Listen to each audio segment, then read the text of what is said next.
அம்மன் படைத்த அழகு சிலையை உன்னை வர்ணிக்க வார்த்தைகள் இல்லையே.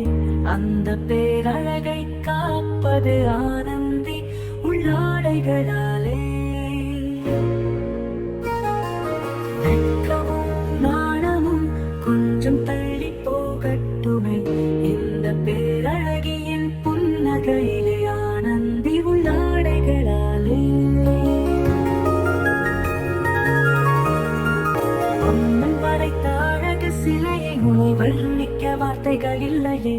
அந்த பேரழகை காப்பது ஆனந்தி உள்ளாடைகளாலே.